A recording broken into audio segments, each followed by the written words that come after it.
पर आइए बात करेंगे। कुछ खास मेहमान मेरे साथ और जुड़ गए हैं, उनका परिचय बारी बारी से करा देता हूं मैं। नेहा जोशी जी बीजेपी की प्रवक्ता मेरे साथ दिखाई दे रही है, मुझे स्वागत है आपका। आरती टिक्कू जी हमारे साथ बनी हुई है। नीरजा जी वरिष्ठ पत्रकार नीरजा चौधरी जी हमारे साथ जुड़ गए, स्वागत है आपका। अश्विनी कुमार मिश्रा जी हैं कांग्रेस के नेता, आपका भी स्वागत है। स्वप्निल त्रिपाठी मेरे साथ बने हुए हैं और साथ में मुझे अंबर जैदी भी इस चर्चा में शामिल होंगी ऐसा कि मुझे बताया जा रहा है। और नहीद लाहिरी खान है जो कि समाजवादी पार्टी की प्रवक्ता हैं, वो भी लखनऊ से हमारे साथ जुड़ गई हैं। मैं सीधा पहला सवाल नीरजा जी आपका लेना चाहता हूं। अभी तो चर्चा चल रही है इंट्रोडक्शन को लेकर, क्या आपको लगता है कि सरकार अपना जो मंसूबा है वो पास करा पाएगी? नंबर है सरकार के पास?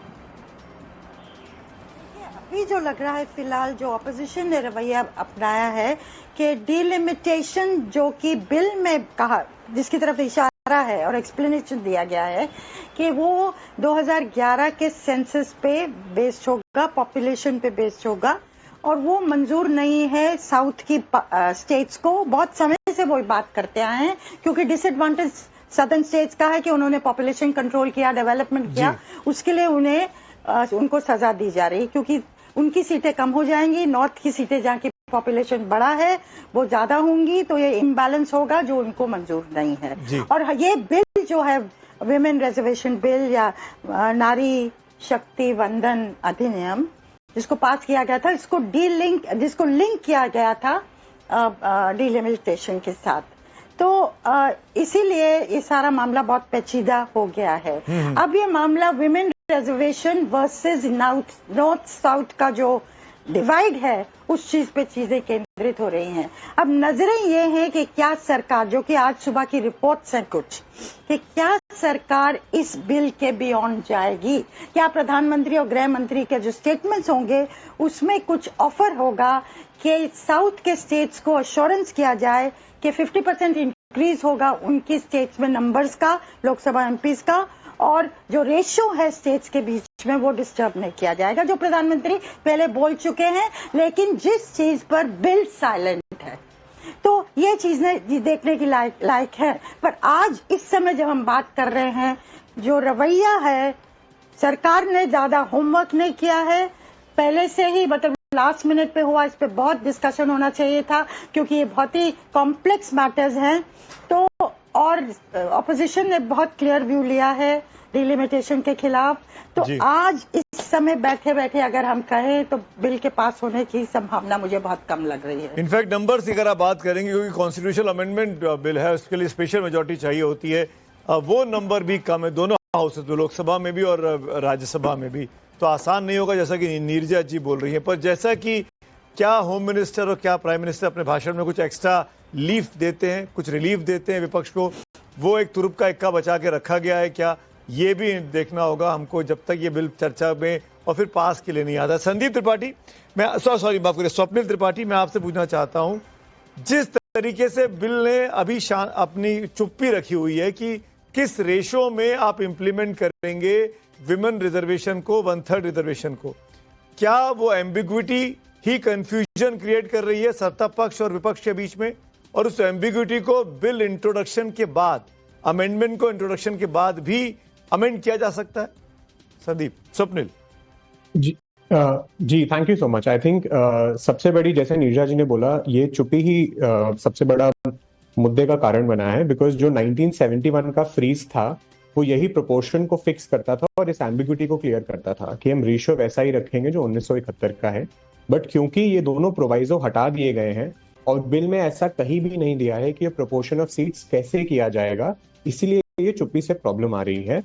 अगर हम पैराग्राफ 4 पढ़ें, statement of objects and reason का, वो खास कहता है कि ये 1971 का फ्रीज एक लेजिटिमेट ऑब्जेक्टिव था, बट अब पॉपुलेशन डेमोग्राफिक बदल गया है। ये एक पैराग्राफ भी इस आशंका को और बढ़ाता है कि हम इस रेशियो को कंटिन्यू नहीं करने वाले हैं, बिकॉज उस फ्रीज के खिलाफ बोलता है कि अब पॉपुलेशन बदली जा चुकी है। तो ये आशंका होना कि किस बेसिस पे सीट्स का डिवीजन होगा, ये एक लाजमी कंसर्न है जो बिल की लैंग्वेज में कहीं नहीं है। जैसा कि आपने कहा कि अगर ऑनरेबल प्राइम मिनिस्टर या होम मिनिस्टर साहब पार्लियामेंट में अश्योरेंस देते हैं, जब तक वो अश्योरेंस बिल्स के टेक्स्ट में रिफ्लेक्ट नहीं होता है, जो अगला डिलिमिटेशन कमीशन होगा उसके पास पूरी डिस्क्रेशन होती है कि वो किस बेसिस पे डिलिमिटेशन कॉन्स्टिट्यूएंसीज की करती है, और एलोकेट करती है, और उनको बाइंड सिर्फ पार्लियामेंट का एक लॉ कर सकता है।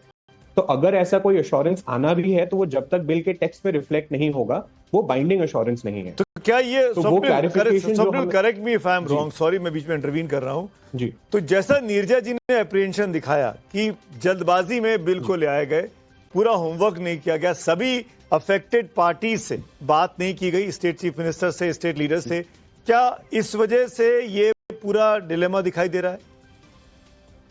जी बिल्कुल, बिकॉज एक तरफ जो सरकार का पक्ष है कि रिप्रेजेंटेशन रेशियो अच्छा होना चाहिए, जैसे हर इंसान का वोट बराबर होना चाहिए, फेडरलिज्म भी एक इक्वल कंसर्न है, और जब तक आप इन दो चीजों को अच्छे से रेकनसाइल नहीं करते हैं, आप एक को दूसरे के ऊपर चूज नहीं कर सकते हैं।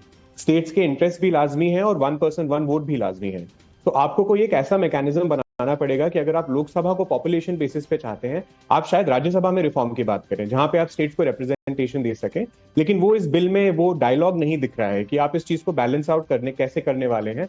आप एक को दूसरे के ऊपर चूज कर रहे हैं, राइट। तो ये टेंशन इसी वजह से आ रहा है। बहुत ही इंटरेस्टिंग और बहुत ही इंट्रिगिंग बात की है आपने स्वप्निल, और आपकी ये शायद इसीलिए आपकी एक्सपर्टीज भी है आपकी पूरी की पूरी फर्म की विधि की, और इसीलिए मैं आपको जोड़ना भी चाह रहा था इस चर्चा में। और मेरे ख्याल से अब नेहा जोशी जी के पास जाने का वक्त आ गया है, क्योंकि बीजेपी के ऑफिशियल प्रवक्ता हैं, पार्टी से आधिकारिक तौर पर मिली गई हैं, और मैं उम्मीद करता हूं नेहा जी इन तमाम सवालों के जवाब देंगी, चाहे जो स्वप्निल ने उठाए, चाहे जो नीरजा जी ने उठाए।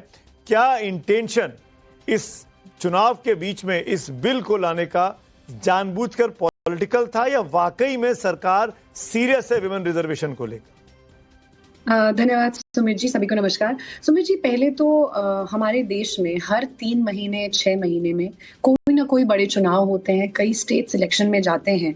तो अगर चुनाव को ही ध्यान में रखा जाए तो मुझे लगता है इस देश में कोई बड़ा बदलाव, कोई बड़ा कदम शायद ही कभी हो पाएगा। सॉरी नेहा, 30 अप्रैल को भी हो सकता था, ये 1 मई को भी हो सकता था, 2 मई को भी हो सकता था। नहीं तो मेरा जो लोग ये बार बार ये आर्ग्यूमेंट लेकर आते हैं कि चुनाव के बीच में हो रहा है, तो आपको क्या लगता है कि वुमेन रिजर्वेशन हो जाएगा तो बंगाल का सारा वोटर जो है वो भाजपा के पक्ष में वोट दे देगा, या जो लोग कह रहे हैं कि साउथ से भाजपा साफ हो जाएगी, नॉर्थ को एडवांटेज इसमें मिल जाएगा, तो उनको लगता है कि भारतीय जनता, बेसिकली कहना तो यही चाह रहे हैं ना कि भारतीय जनता पार्टी ही नॉर्थ में हमेशा पावर में रहेगी और ये जो हमारे हिंदी बेल्ट के स्टेट्स हैं हमारे ही पास आएंगे। तो ये जो आर्ग्यूमेंट्स हैं ये बहुत ही हाइपोथेटिकल जैसे आर्ग्यूमेंट्स हैं। मुझे नहीं लगता कि इसको हमें किसी भी इलेक्शन से जोड़ के देखना चाहिए। 23 में हमारा विमेन रिजर्वेशन बिल पास हो गया था, सर्वसम्मति से एक तरीके से पास हुआ था, केवल 2 एमपीज थे जिन्होंने इसके अगेंस्ट वोट किया था। और उसके बाद कांग्रेस पार्टी ने पूरे देश में मेरे ख्याल से 40 से ज्यादा प्रेस कॉन्फ्रेंसेस करी थी और उनका कहना था आज लागू करो, अभी लागू करो, कोई जरूरत नहीं है किसी चीज की। आज जब सरकार एक तरीका लेकर आई है इसको लागू करने का, because our census was delayed, we know covid की वजह से हमारा सेंसस डिले हुआ, उसके बाद आज जब सरकार अपनी मंशा बिल्कुल स्पष्ट करके आगे बढ़ रही है, और एक विषय, नीरजा जी का मैं बहुत सम्मान करती हूँ, बहुत वरिष्ठ हैं और उनके हर एक पॉइंट को मैं बहुत गंभीरता से लेती हूँ, लेकिन मैं उनसे इस बात से इत्तेफाक नहीं रखती कि वो कह रही है कि सरकार तैयारी के साथ नहीं आई। मुझे लगता है कि हर सवाल जो विपक्ष की पार्टियों ने उठाया है या किसी भी एक्सपर्ट ने उठाया है, सरकार ने हर सवाल का जवाब दिया है। जहां तक प्रोपोर्शनेट रिप्रेजेंटेशन की बात है, हमें पता है कि डीलिमिटेशन एक एक्सरसाइज है जो कॉन्स्टिट्यूशनल रिक्वायरमेंट है, ये कोई आर्बिट्ररी एक्सरसाइज नहीं है, आपको करनी ही पड़ेगी। लेट्स सिंप्लीफाई दिस, क्योंकि कई सारे इश्यूज आपस में मिल गए हैं, इंटेंगल्ड हो गए हैं, और ये क्लैरिटी बहुत जरूरी है। एक एक करके मैं पूछता हूं। जब सितंबर 2023 में ये बिल आया था, आप ही लोग बिल लेकर आए, बिल को सर्वसम्मति से दोनों हाउसेस से पास कराया गया, सबने कहा, विपक्ष ने बिल्कुल ठीक 40 प्रेस कॉन्फ्रेंसेस की कांग्रेस ने और कहा कि अभी लागू करिए, 24 में क्यों नहीं लागू करते, 29 में क्यों, आपकी बात बिल्कुल ठीक है। पर जब ये बिल पास कराया गया था उसमें कहा गया था कि पहले सेंसस होगी, सेंसस में कास्ट सेंसस होगी, फिर डिलिमिटेशन होगा और फिर ये बिल लागू होगा। तो तब ये रफ तैयारी दी गई थी कि 31-32 तक, 2031-32 तक ये प्रोसेस पूरा हो पाएगा, तब हम 34 में इसको लागू कर पाएंगे। तो ये अचानक से प्रीपोन करना, 34 से 29 पर ले आना, उस अमेंडमेंट लाकर जो सेंसस का प्रोसेस था, अभी जो चल रही है, जो शुरू हुई है 2 हफ्ते पहले, उसको छोड़ देना, ये कह देना कि हम 11 के उस सेंसस से ले आते हैं, ये अचानक करने की जरूरत क्या आन पड़ी? सुमित जी, भारत एक मैच्योर डेमोक्रेसी है और अनफॉर्चुनेट है कि भारत की महिलाओं को 30 साल तक, जब पहली बार ये बिल इंट्रोड्यूस हुआ था, उसके बाद 30 साल तक इंतजार करना पड़ा पहले तो ऐसे किसी बिल के पास होने का। और जब ये बिल पास हो गया तो अब सेंसस की एक्सरसाइज जब कंप्लीट होगी, और क्योंकि इस बार कास्ट सेंसस भी उसमें इंक्लूडेड है, बहुत कॉम्प्रिहेंसिव एक्सरसाइज होने वाली है, टाइम टेकिंग एक्सरसाइज होने वाली है, जिसका मतलब ये था कि 29 में भी हो सकता है कि हमारा महिला रिजर्वेशन जो है वो इफेक्ट में नहीं आएगा। तो ये तो आप आपको मुझे 23 बताइए के कि वक्त भी मैं पता एक था ना, राजनीतिक नेहा कार्यकर्ता जी। हूँ, मैं एक महिला हूँ, ये तो मेरी बात 23 पूरी के करिए वक्त भी इसमें पता जी। था कि ये कास्ट सेंसस जब कराएंगे तो कॉम्प्लेक्स एक्सरसाइज है, टाइम नहीं लग तो इस सकता है। आप बताइए कि देश की महिलाएं, भाई महिलाओं को तो जाति में नहीं बांटेंगे ना, मैं कह रही हूँ देश की महिलाएं जो अपने आप में एक बड़ी पॉलिटिकल कंस्टिट्यूएंसी, एक बड़ी पॉलिटिकल वॉइस है, क्यों आप चाहते हैं कि वो इंतजार करें जब उसके बाद सेंसस होगा? अच्छा, मैं आपको एक आसान तरीका व्हाट बता इज गोइंग टू देता चेंज? हूँ। महिलाओं को इंतजार नहीं करना पड़ेगा, आप 2029 से लागू कर देंगे, आप इनफैक्ट यूपी से लागू कर देंगे, यूपी चुनाव नहीं से। यूपी से नहीं लागू मैं करेंगे, बताइए 29 ना, से मैं लागू बड़ा सिंपल करेंगे। तरीका बता रहा हूँ कि जो प्रेजेंट हाउस है उसमें 1/3 रिजर्वेशन कर दीजिए। जो प्रेजेंट हाउसेज है, जो प्रेजेंट विधानसभाएं हैं, जो प्रेजेंट लोकसभा है, But it is उसको 1/3 constitution- रिजर्वेशन कर दीजिए। सुमित जी, सारा अब विपक्ष यही कह रहा है, सारा सरकार ये मतलब मैं कह रहा हूँ कि अगर वाकई में महिलाओं को आरक्षण देना है 1/3, तो इसी वक्त से हम तय कर लेते हैं और नहीं मेरे तो ख्याल से कोई विपक्ष, विरोध नहीं सुमित जी, करेगा। अब देखिए तर्क का कुतर्क करने की अगर मैं बात करूं तो विपक्ष तो ये भी कह रहा है कि रिजर्वेशन लाने की जरूरत क्या थी, इंटरनल रिजर्वेशन करते पार्टी में, आपकी पार्टी दे देती 33% टिकट महिलाओं को। देखिए तर्क हम कुछ भी निकाल सकते हैं, लेकिन संवैधानिक कुछ रिक्वायरमेंट्स हैं जिनको पूरा करना आवश्यक है, इसीलिए सरकार अमेंडमेंट संसद में लेकर आ रही है, उस पर चर्चा होगी, सारी पार्टियां उस पर बहस अच्छा, करेंगी और वर्तमान उस पर जो लोकसभा निर्णय की निकलेगा। 543 की 1/3 सीटें क्यों नहीं रिजर्व हो सकती? किस कौन बेसिस सा पे आप संविधान रिजर्व रोकता करेंगे? है? कौन सा संविधान का प्रोविजन? कॉन्स्टिट्यूशनल रिक्वायरमेंट है, आपके साथ यहाँ पे लीगल एक्सपर्ट्स बैठे हैं, वो आपको बताएंगे कि वो संभव नहीं है करना। अमेंडमेंट तो कॉन्स्टिट्यूशनल अमेंडमेंट तो आप ला सकते हैं ना, ये नहीं तो अमेंडमेंट ले आते, constitutional- बजाय एक्सटेंड करने के कॉन्स्टिट्यूशनल अमेंडमेंट 543 को 815 ले जाने के या 850 ले जाने के, आप 543 में 1/3 कर सकते थे। तो सुमित जी स्वप्निल ये हो सकता था कि नहीं? अगेन हम हाइपोथेटिकल आर्गुमेंट्स पे जा रहे नहीं, हैं। मैं स्वप्निल, आपका आपने कहना है legal कि expert बोला, 543 पर स्वप्निल अगर बैठे हुए हैं, रिजर्वेशन लागू स्वप्निल से कर पूछ देते लेता तो हूं। राहुल गांधी जी और सारे विपक्ष की पार्टियां कहती कि बिल्कुल हम इसके साथ हैं। नहीं, मैं स्वप्निल से पूछ हाँ, लेता आप हूं। दिखाइए स्वप्निल, APC में जहाँ किसी का 543 आया का हो तो। 1/3 हो सकता था कि नहीं हो सकता था? ये एक्सटेंड करने की क्या जी जरूरत थी? बिल्कुल जी बिल्कुल, अगर आप संविधान में संशोधन कर रहे हैं, आप 1/3 रिजर्वेशन एग्जिस्टिंग सीट्स पे कर सकते हैं, उस पे कोई रोक नहीं है। प्रॉब्लम इसलिए आ रही है क्योंकि आप सीट्स भी बढ़ा रहे हैं और उसके साथ 1/3 रिजर्वेशन की बात करें, दोनों आइदर और नहीं है। आप एग्जिस्टिंग सीट बट स्वप्निल जी, मेरा आपसे एक सवाल है कि why is that a problem? हमें पता था कि on the basis of the population of this country हमारी सीटें बढ़नी ही है। नए संसद में पहला बिल ये पास हुआ था, नए संसद को इसी हिसाब से बनाया गया है कि हमारी सीटें बढ़ाने की जरूरत है। कहीं ना कहीं एक मेंबर ऑफ पार्लियामेंट आज जिस पॉपुलेशन को रिप्रेजेंट कर रहा है वो फेयर नहीं है। मैं अपनी लोकसभा क्षेत्र की बात करूं, मेरा जो लोकसभा क्षेत्र है टिहरी, यहाँ हमारी सांसद जो है वो 14 विधानसभाओं को रिप्रेजेंट करती है। मुझे नहीं लगता वो अपने पूरे कार्यकाल में भी हर ब्लॉक को कवर कर सकती हैं। तो कहीं ना कहीं आज इन संसद की सीटों को बढ़ाना जो है वो प्रासंगिक है, वो रेलेवेंट है। So instead of taking a step forward, Good point. Why is it Very good point, that we should Neha. Take a step I think back? Swapnil want to respond to you. Swapnil. नहीं ma'am, आपकी बात बिल्कुल सही है कि संसद, लोगों की पॉपुलेशन बड़ी है, लोगों का नेतृत्व बेटर होना चाहिए, रिप्रेजेंटेटिव रेशियो बेटर होना चाहिए, पर वो इकलौता स्टेट का गोल नहीं हो सकता है। एक गोल होता है कि वोटिंग शेयर बराबर हो, दूसरा गोल होता है कि आप ऐसा नहीं कर सकते कि जिन स्टेट्स की पॉपुलेशन ज्यादा है उनका स्टेक बढ़ जाता है पार्लियामेंट में, बिकॉज उनके वोट शेयर बदलेंगे। तो अगर आपको वो पहला इंटरेस्ट प्रिजर्व करना है, आप कोई ऐसा मैकेनिज्म लेके आइए कि उन स्टेट्स के भी वॉइस इक्वली रिप्रेजेंट हो सके। तो स्वप्निल जी, जो सरकार मैकेनिज्म लेकर आई है अगर कि 50% इंक्रीज हर स्टेट में होगी, क्या मैम, आपको ये लगता है वो मैकेनिज्म कहाँ फेयर नहीं लिखा है? हुआ है मैम? मैम, ये अगर मैकेनिज्म कहीं बिल में है नहीं। मैं मानता हूँ आपकी बात। मुझे अगर ये लगता है assurance- अनफेयर कहने का हक शायद यूपी बिहार को ज्यादा होगा। नहीं मैम, मैं आपकी बात से बिल्कुल सहमत हूँ, बट मेरा कहना है कि 50% ये जो आप बात करें, ये बिल के टेक्स्ट में कहीं नहीं है। ये एक हाँ। अश्योरेंस है जो लेजिस्लेशन में कहीं दी नहीं हुई है। और दूसरी बात, ये जो मुझे debate में सॉरी missing है स्वप्निल, कि बीच ये- में बोल रहा हूँ कि दर्शकों को भी समझ में आना चाहिए हम जो चर्चा कर रहे हैं कि बहुत बड़ी संख्या में इस वक्त लोग बाग टाइम्स नाउ नवभारत के साथ जुड़े हुए हैं और ये इंट्रिगिटीज को, इन छोटी छोटी न्यूआंसेस को समझ में आना चाहिए।